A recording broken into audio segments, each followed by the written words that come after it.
200 మంది ఒకే చోట చనిపోయారు. వాళ్ళ తలలపై గాయాలు కూడా ఉన్నాయి. కానీ ఎవ్వరూ వాళ్ళను చంపలేదు. హిమాలయాల మధ్యలో 16,000 అడుగుల ఎత్తులో ఒక సరస్సు ఉంది. చలితో గడ్డకట్టిన నీరు. కానీ ఆ నీటి అడుగున మనుషుల తలపాలు కనిపిస్తున్నాయి. 1 కాదు, 10 కాదు, 200కు పైగా ఎముకలు. ఇది సినిమా కాదు. ఇది ఇండియాలో నిజంగా ఉన్న మిస్టరీ. ఈ సరస్సు పేరు రూప్కుండ్ లేక్. ఇది స్కెలిటన్ లేక్ అని కూడా పిలుస్తారు. ఉత్తరాఖండ్ హిమాలయాల లోపల సముద్ర మట్టానికి సుమారు 5,000 మీటర్ల ఎత్తులో. అక్కడికి చేరుకోవడం సులభం కాదు. రోజుల తరబడి ట్రెక్కింగ్. వింటర్లో పూర్తిగా మంచు కప్పబడి ఉంటుంది. కానీ సమ్మర్లో మంచు కరుగుతుంటే నీటి అడుగున కనిపించేది ఒక సమాధి.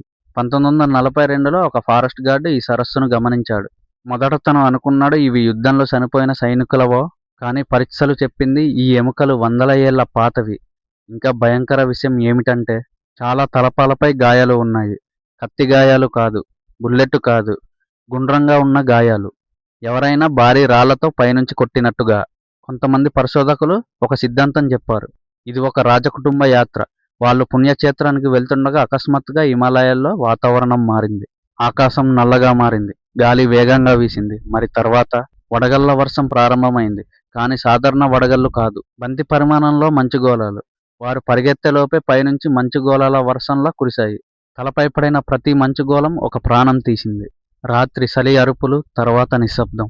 కానీ ఇక్కడే మిస్టరీ ముగియలేదు. డిఎన్ఏ పరీక్షలు చెప్పింది అక్కడి ఎముకలు ఒకే కాలానికి చెందినవి కావు.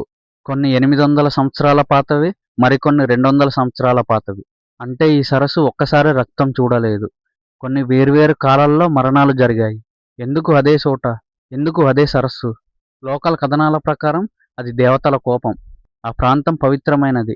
అనుచితంగా ప్రవర్తించిన వారిని దేవత శాపించిందట. కొంతమంది ట్రక్కర్లు చెప్తున్నారు రాత్రి అక్కడ గడిపితే కొన్ని వింత శబ్దాలు వినిపిస్తున్నాయని.